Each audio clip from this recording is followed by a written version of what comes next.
The second greatest love story of all time about the indescribable beauty and the loss of love. Or ARINJAY.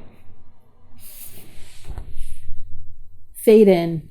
Exterior prehistoric campsite, night. A campfire, a band of Homo sapiens gather. Nearby wolves howl, they cower. A shaman, 80s, rises and the band settles. He begins a story in an ancient, long-dead language. This is one of the first storytellers. The tribe leans in as the shaman gets into the story. He's telling them about the origins of fire. The shaman grabs a burning branch from the fire and tosses it into the air. Match cut to interior medieval hall, night. A flaming torch falls and is caught by a juggler. He's one of many entertainers in this medieval banquet. Peasants on benches, lords and ladies at a high table. Everyone drinks, eats, and parties like it's $13.99. A minstrel, 30s, approaches the high table with a leer and bows deeply to the aristocracy.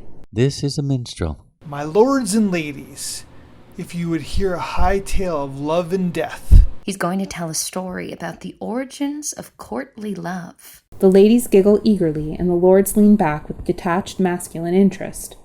A lord lifts a wine goblet for a drink, and match cut to interior Victorian study, night. A wine glass slams down on a desk.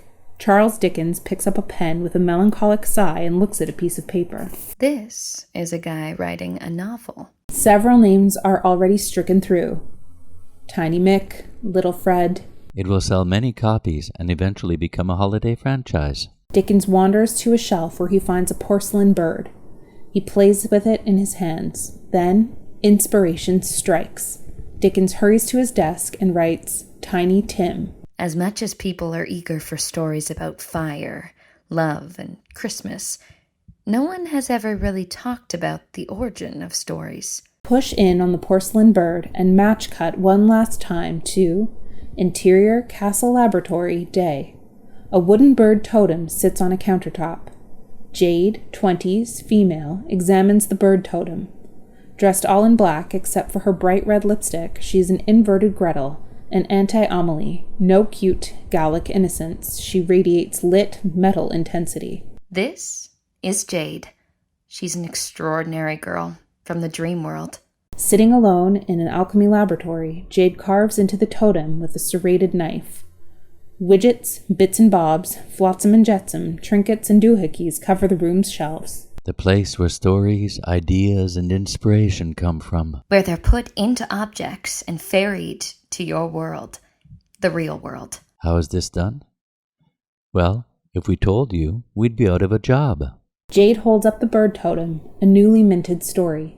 She looks for a place to put it on the shelves. Today, we wanted to tell you the greatest love story ever told and how it came to be. But we can't, find it.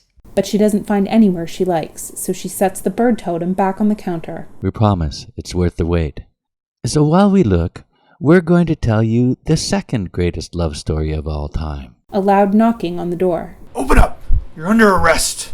Jade swiftly chucks totems into a sack, then presses a stone button that opens a secret passage, just as she heads in. And it starts with the most boring breakup of all time. She doubles back, forgetting her serrated knife. I don't know about most boring. Interior living room, day. Roger, 20s, male, melts into a couch. He looks like an anti-fairy tale character, an inverted Hansel plagued by real-life's anxieties and bad luck.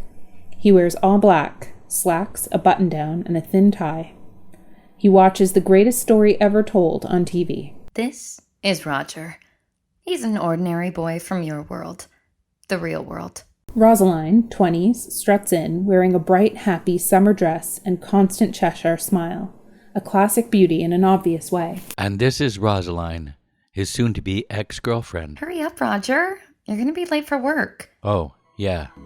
Right. Roger sighs and heaves himself off the couch.